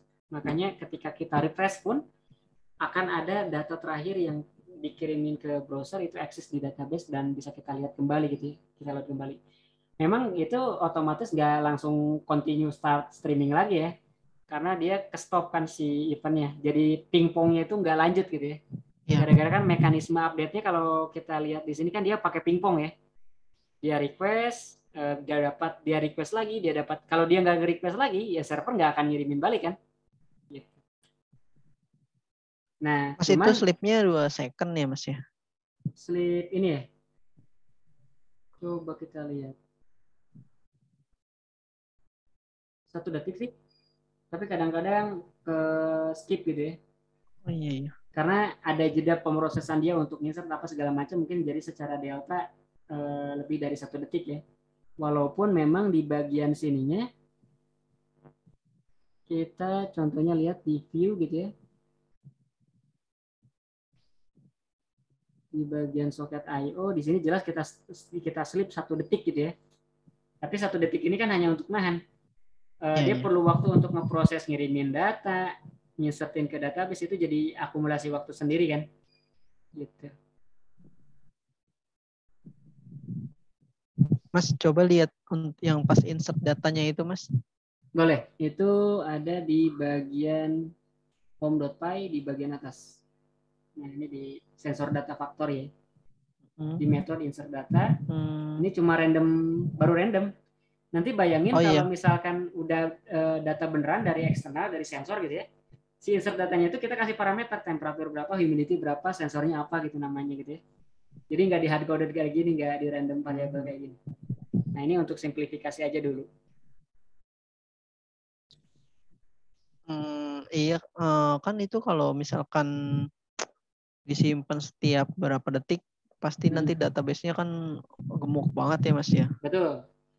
Kalau di live streaming tetap misalkan slip 1 detik, tapi kalau disimpannya per jam, biasanya saya per jam berapa dan jam berapa gitu ya. Satu hari tuh ada 3 kali gitu.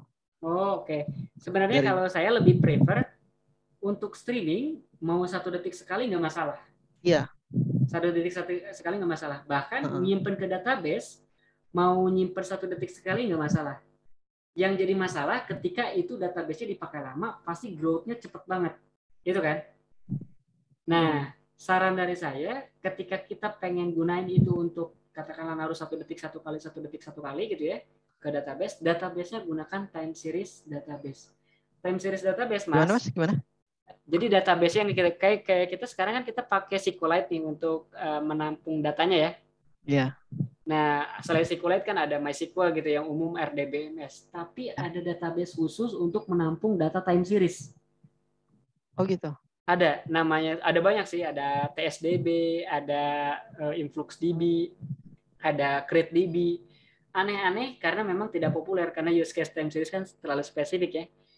Uniknya apa kalau pakai time series database, Mas? Di time series database dia akan keep resolusi tinggi untuk data terbaru. Katakanlah 1 bulan terakhir, datanya itu nggak direduksi, benar-benar 1 detik sekali, nggak masalah. Tapi untuk data bulan sebelum-sebelumnya, bahkan yang setahun sebelumnya, dia bakal rata-ratain sendiri, bakal di-reduce, di-remove yang nggak perlu, di-update dengan data hasil agregasinya atau hasil rata-ratanya. Keren nggak? Iya, Mas. Nah, itu time series database. Baru dengar saya ini. Iya, itu saya di beberapa project ada pakai time series database juga. Jadi dia keep TSDB nih salah satunya dari influx data ya. Bisa keep resolusi data lah gitu ya. Nah ini ada beberapa ininya. Opsi-opsinya gitu ya.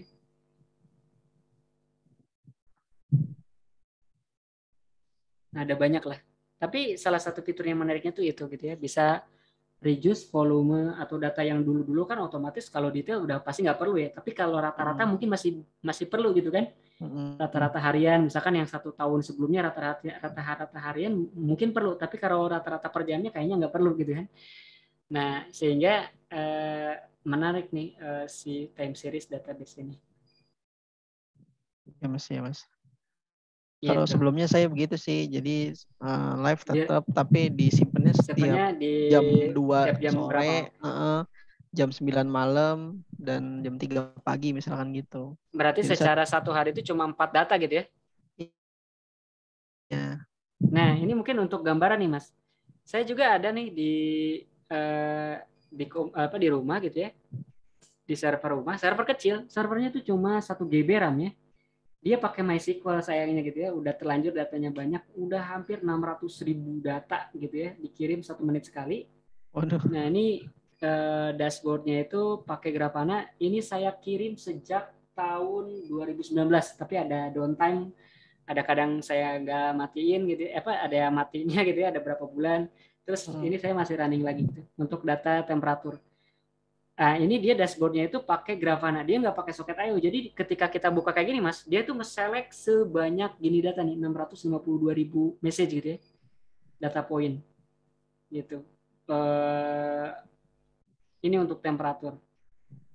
Nah, kalau pakai MySQL ya berarti kan kita kirim 1 menit sekali, gak direduksi tuh untuk yang tahun-tahun sebelumnya, tetap aja segitu-gitu aja kan datanya. Iya. Nah itu makanya tuh kritikanya kayak gitu. Tapi ini juga saya lagi nguji nih, sampai kapan si MySQL kuatnya gitu ya, dengan RAM cuma 1 GB gitu ya, di running untuk ada 3 sensor sebenarnya ngirimin data ya. Tapi yang sisanya itu baru dikit ya, ini untuk temperatur. Udah yang paling running lama tuh ini gitu ya. Udah sekitar lama banget ya.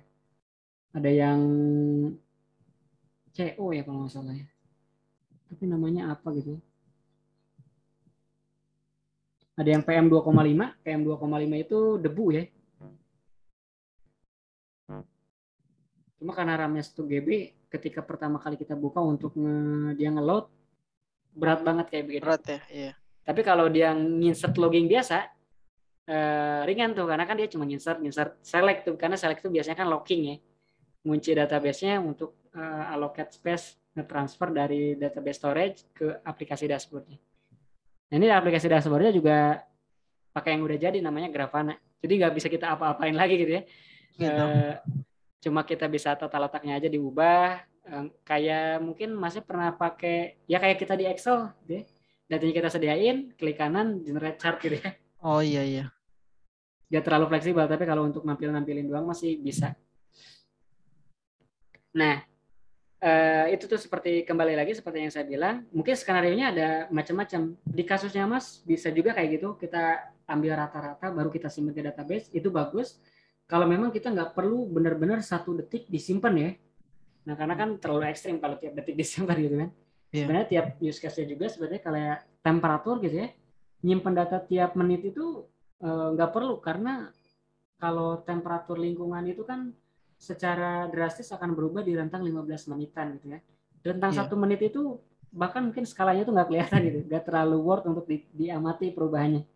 Kecuali mungkin kalau di laboratorium patologi gitu ya. Temperaturnya turun dikit baru harus aware gitu ya, tiap menit dimonitor. Nah itu beda lagi, beda kasus. Tapi kalau di kasus kayak cuma smart home gitu ya, monitoring lingkungan, 15 menit juga udah cukup gitu, atau 1 menit jadi ekstrimnya. Nggak sampai lo order detik gitu. Oke, sampai sini cukup clear? Clear Mas. Oke, cuma di bagian ini kan Masnya udah lihat ya, datanya kita udah bisa feeding dari via si sensor data factory. Dan bisa dilihat juga tadi si Gauk dan line chart itu menggunakan data yang sama ya, di sharing gitu.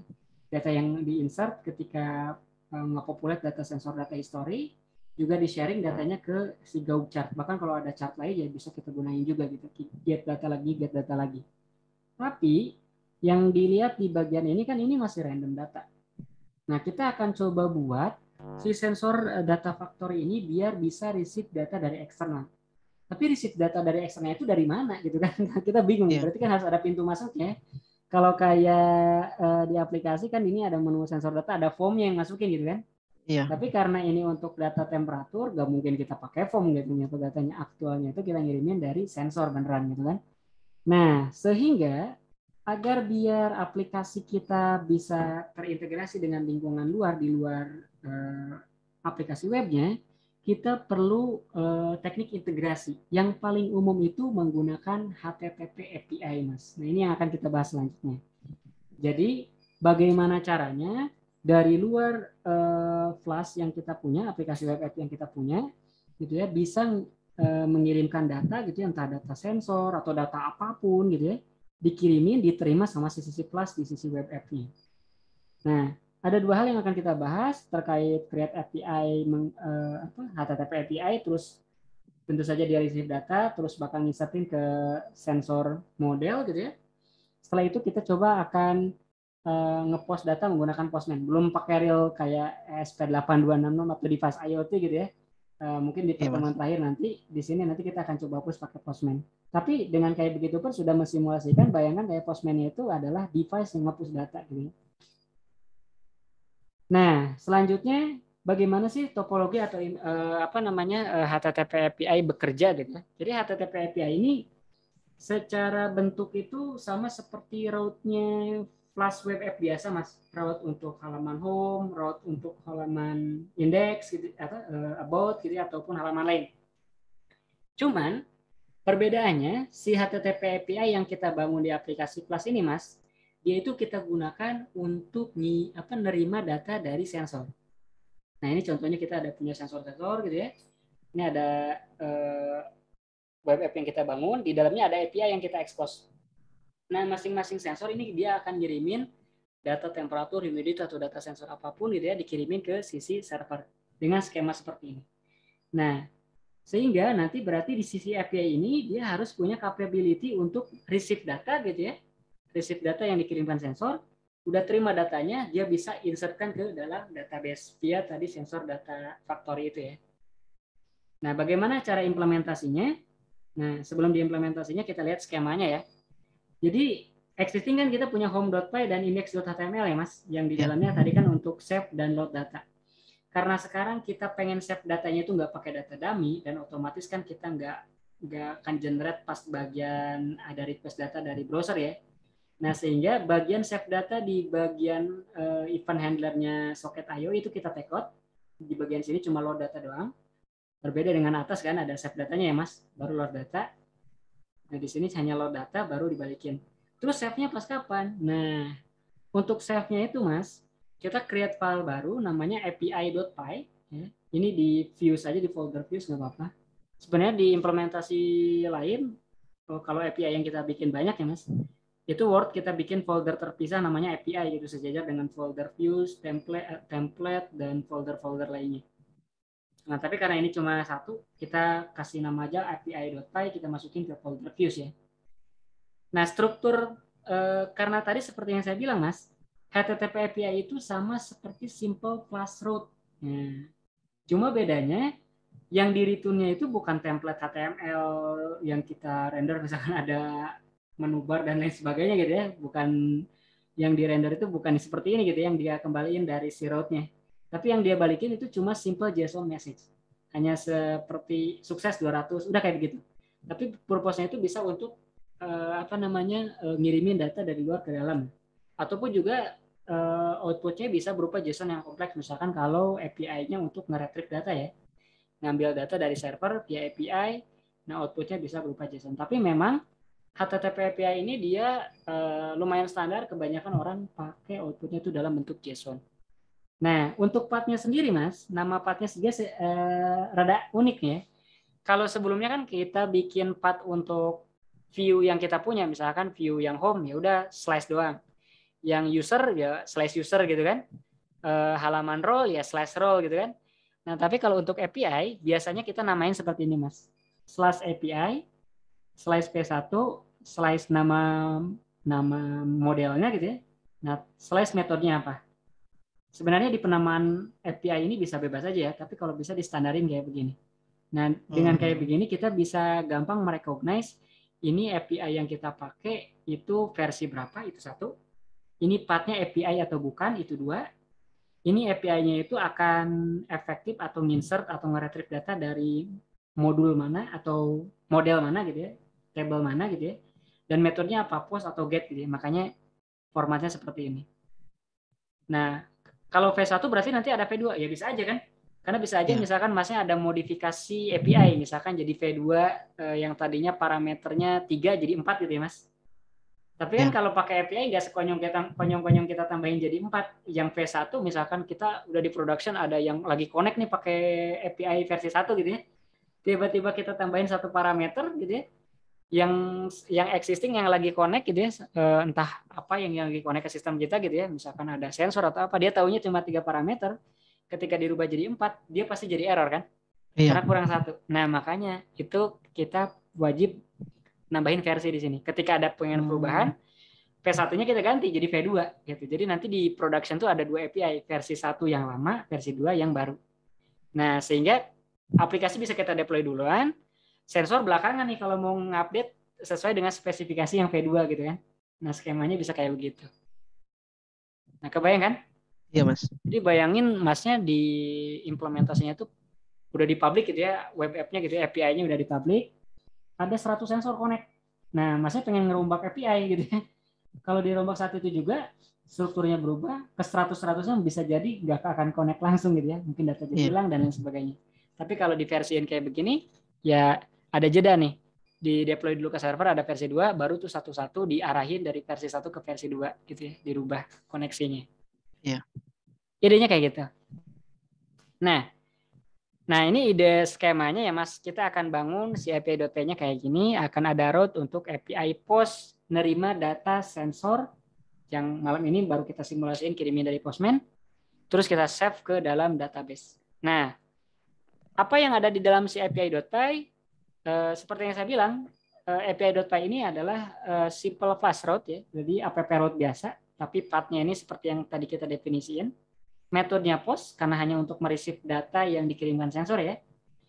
Nah, di sini kita bisa akses request JSON datanya. Jadi request ini bisa ngambil data yang dikirimin di body HTTP request ke path ini nih. Jadi misalkan dari sensor ngirimin JSON, nah ini bisa diakses di request.json. Nah, JSON datanya kita bisa akses dengan cara kayak kita ngakses objek value-nya dictionary ya, key-nya tinggal kita panggil. Ada key name, device node, temperature, dan humidity. Ini tinggal kita parsing kayak gini. Udah kita punya, nah ini yang berubah nih. Kalau tadi kan si factory insert datanya itu kan nggak ada inputan parameter ya Mas? Iya. Nah di sini kita expand capability-nya agar dia bisa receive nama sensor, device number-nya, temperature, dan humidity. Jadi kalau Masnya punya 2 sensor ya tinggal feel free aja ganti dari device-nya ada 2 connect gitu ya. Masing-masing punya 2 nama berbeda. Dan bisa saja punya 2 temperatur humidity yang berbeda gitu ya. Nah ini udah di insert, baru tuh di return. Returnnya itu cuma message kayak gini nih. Bisa kayak gini aja, sesimpel-simpelnya. Bisa juga lebih kompleks gitu ya, lebih detail, ada banyak message-nya, tapi segini aja udah cukup. Nah ini yang API yang akan kita expose. Artinya si API ini akan di-hit dari luar, dari sensor, untuk masukin data sensor, dimasukin ke dalam model yang kita punya gitu ya, ditaruh ke database. Nah ini API-nya. Nah si sensor data factory-nya seperti Masnya lihat di sini kan, ini dia bisa receive beberapa parameter ya. Nah ini kita modify parameter inputannya jadi ada parameter inputan seperti ini gitu ya di metode insert data. Dan untuk temperaturnya di sini udah nggak ada pakai numpy random variable itu ya. Dia kita ambil dari parameter temperatur dan humidity, tapi saya round jadi 2 digit desimal biar nggak kepanjangan. Nah, terus habisnya ini saya insert. Namanya juga ngambil dari nama yang masuk ke metode insert data, dan device node-nya juga mengambil dari yang device node masuk ke metode insert data. Sehingga yang diterima atau yang ditampung ke dalam database itu murni yang diterima sama si API gitu ya. Gitu. Jadi nanti bayangkan kalau API-nya udah di-hit sama sensor, berarti yang kesimpan ke database adalah data sensor. Cukup clear? Clear, Mas. Nah, cuman kalau Masnya perhatiin, Mas, si sensor data factory ini saya pisahin nih, Mas. Jadi saya pisahin ke dalam sensor utils.py. Tujuannya biar lebih clean aja. Kalau kita lihat yang sebelumnya kan kayak udah panjang banget yang home.py ya. Nah, sensor underscore utils.py saya taruh di ini Mas, di folder view juga ya. Jadi di sini ada sensor utils, ada API, ada home.py. Nah, ada 3 file yang saling bersinggungan. Nah, sensor utils tadi kan mengandung kelas sensor data factory ya. Nah, karena si sensor data factory ini perlu di-instantiate menjadi objek. Nah, jadi objek factory. Sebelumnya kan kita instantiate ini objeknya itu di halaman di home.py ya, Mas. Nah, tapi si API kan butuh juga buat insert data. Gimana caranya si objek factory ini bisa diakses dari API.py dan bisa diakses juga dari home.py. Caranya si bagian cara kita nge-instantiate atau nge-initialize objek factory-nya ini kita taruh di init.py si view-nya. Nah, jadi di dalam view ada init.py. Nah, si sensor data factory-nya itu kita initialize dari sini. Sehingga dari API kita bisa import ya. Nggak perlu di-initialize lagi. Di home juga kita bisa tinggal import aja gitu. Nah, ini penting. Kenapa inisialisasinya nggak di 2 tempat aja ya? Kalau inisialisasinya di 2 tempat, itu jadi 2 objek terpisah, betul nggak? Jadi kita maintain 2 gitu kan, beda-beda nanti datanya. Bisa jadi yang di-insert di mana, data yang di-get juga bakal kosong. Tapi kalau factory-nya di satu tempat gitu ya, kita define di init, ya data insertnya di sini, yang kita get juga ngambil dari sini gitu ya. Tujuannya buat itu. Nah, selebihnya sama, karena udah yang factory ini dipakai di bagian yang socket I/O handler ya. Nah, di bagian ini udah nggak ada bagian untuk insert, benar-benar pure nge-get aja ya. Karena insertnya udah di API gitu ya. Nah, sehingga nanti kita bisa tes bagian ini untuk kita running dengan cara kita post menggunakan Postman gitu ya. Nah, tapi untuk sebelum itu kita coba running dulu nih aplikasinya, Mas.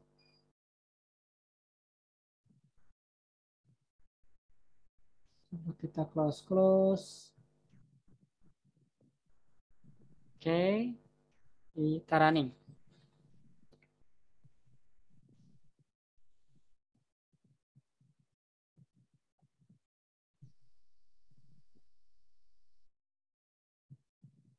Yang running.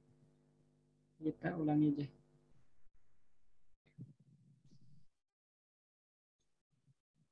Oke, nah ini yang folder ke-7, HTTP API with sensor. Tapi ini masih pakai simulasi Postman ya. Ini udah running. Kalau kita akses aplikasinya, ya masih data default ya. Data satuan kayak gini. Sekarang kita push datanya pakai Postman. Cara nge-pushnya, Mas, API-nya itu kita samain dengan yang kita tadi define di sisi flash-nya ya. Jadi localhost port 5000/API/P1/sensor/post ya. Nah, ini Masnya pernah pakai Postman? Pas training sebelumnya di Sunburst saya belajar Postman sih Mas, tapi cuma sekilas ya? Sekilas aja. Jadi Postman bisa dipakai untuk nge-request data ke server lah gitu ya. Nah, ini kita bisa gunain juga Mas, karena si Postman ini bisa kita gunakan untuk jadi HTTP API client gitu ya. Jadi seolah-olah dummy sensor yang lagi running gitu ya, ngirimin data. Nah, ini mungkin saya tunjukin. Nah, ini yang perlu kita rubah adalah, yang perlu kita isi adalah bagian sininya nih. By default dia bakal ke get, Mas. Metode bakal get. Masnya tinggal ganti aja ke bagian post. Nah, karena kenapa ini harus diganti post? Karena API yang kita punya kan API post ya, metodenya ya. Nah, terus API-nya ini arahkan ke domain atau hostnya server kita. Karena ini saya running di localhost, berarti localhost 5000 ke path API-nya. API/P1/sensor/post, Mas. Nah, kalau udah seperti ini, tinggal kita klik di tab yang body, Mas. Tab yang body, terus by default dia milihnya non. Kita klik ke yang raw, di sininya pilih yang JSON, Mas. Nah, terus di bagian dalamnya kita tinggal isiin JSON object atau dictionary, bentuknya kayak gini. Name, device node, temperature, dan humidity. Struktur ini bisa bebas kita custom, yang penting sesuai dengan definisi data factory yang kita punya. Nah, karena kuncinya ada di data factory-nya ya. Nah, di data factory-nya dia receive, device node, temperature, dan humidity, data-data yang dia punya.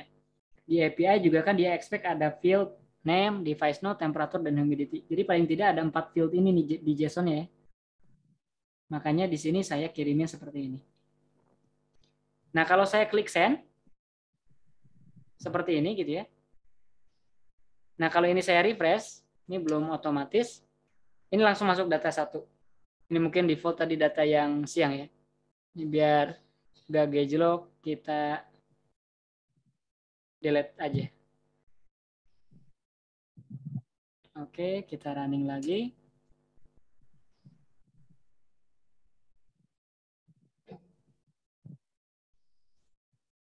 Oke, dia kosong.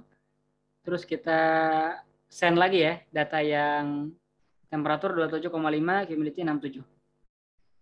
Pura-puranya ini sensor ngirimin.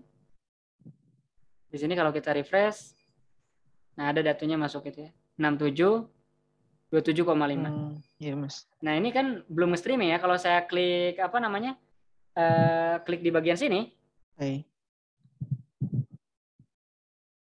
Ini nggak tahu nih update-nya per berapa lama sekali gitu ya. Nah, cuma kalau Masnya lihat di sini tuh nggak ada data yang berubah gitu ya. Cuma sama semuanya di detik yang sama gitu kan. Iya. karena nggak ada data masuk nih. Kalau misalkan kita send aja data baru gitu ya, di time yang baru gitu ya, kita kirimin. Nah, dia baru geser.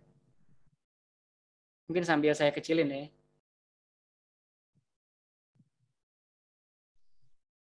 Sambil saya klik send, kirim lagi. Tapi karena ini datanya apa namanya? Nah, ini geser ya. Datanya perlu kita variasiin biar kelihatan berubah.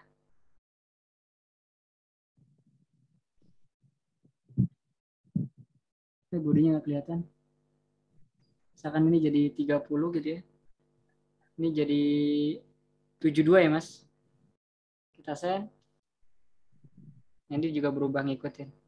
Jadi sekarang data nerimanya itu tergantung dari sensor ngirim. Bukan dari tergantung requestan dari si klien gitu ya. Iya. Kalau sensor nggak ngirim ya nggak ada data yang ditampilin. Asis aja seperti real time gitu ya. Ini 29, ini misalkan 55 gitu ya. Kirim lagi, update lagi. Nah, kurang lebih kayak gitu. Ini misalkan saya update lah di belakang 54. Nah, selanjutnya mungkin kita akan coba simulasiin tapi pakai sensor temperatur humidity beneran ya. Nah, tapi kurang lebih server kita sekarang aplikasi kita udah siap nih nerima data sensor tapi channelnya via HTTP API gitu. Selain HTTP API, nanti juga di pertemuan terakhir kita bahas sedikit sampel mudah juga sebenarnya connect ke MQTT gitu ya. Itu lebih mudah cara connect-nya dibandingin yang API. Jadi nanti konsepnya mungkin kita bahas gitu ya sedikit. Untuk satu opsi juga untuk yang cara integrasi gitu ya ke sistem tanpa HTTP API bisa melalui MQTT. Gitu. Cuma Masnya seperti yang Masnya lihat, sekarang juga kekurangannya kan kalau datanya ini geser, dia bakal numpuk kan. Iya. Belum ada filter datanya, itu juga nanti kita akan tunjukkan cara penggunaan widget untuk filter date ya. Penggunanya pun simple, kita tinggal masukin chart objeknya, jadi nanti ada filter date-nya ketika diklik, nanti nge-filter sesuai dengan katakan last 3 hours gitu ya, atau filter di rentang tanggal tertentu juga nanti langsung hasil query datanya nyesuaiin gitu. Kurang lebih kayak gitu. Jadi untuk malam hari ini seperti yang kita bahas menyelesaikan yang bagian chart.js dan socket.io. Nanti di pertemuan terakhir akan ada bahasan sebenarnya lebih banyak ke finalisasi seperti contohnya menunjukkan cara menggunakan filter date rank gitu ya, ada quick rank, terus integrasi ke MQTT, mungkin didemoin juga yang tadi Fast API ya. Semuanya integrasinya yang simpel-simpel lah kayak ke API barusan biasa aja yang di defaultnya Flask gitu ya, pakai route kayak gini juga gampang kan. Iya itu gampang Mas. Nanti juga kita akan tunjukkan pakai yang MQTT ataupun yang Fast API. Oke, Mas. Selanjutnya juga kita akan coba, karena kan dari awal kita pakai pakai SQLite ya. Kalau ngubah ke MySQL gimana? Nah itu gampang juga, tinggal ngerubah di config-nya doang, langsung connect asalkan MySQL servernya udah running ya. Gitu. Dan juga skemanya langsung otomatis ke populate seperti yang kita lihat lah di SQLite. Dan juga kita coba ya mungkin sisa-sisanya ya nge-serving servernya menggunakan Gunicorn, itu juga cuma tinggal ganti konfigurasi gitu ya. Terus ngedeploy ke VPS lah, ada beberapa VPS yang free gitu ya, kita bisa push ke sana, kita lihat aplikasinya live atau gimana. Walaupun memang kalau untuk production nggak recommended ya, cuma untuk belajar gitu ya. Iya. Oke. Oke deh Mas. Oke, itu saja mungkin untuk malam hari ini. Terima kasih banyak Mas. Selamat malam. Iya, terima kasih banyak Mas. Selamat malam. Ya, sama-sama.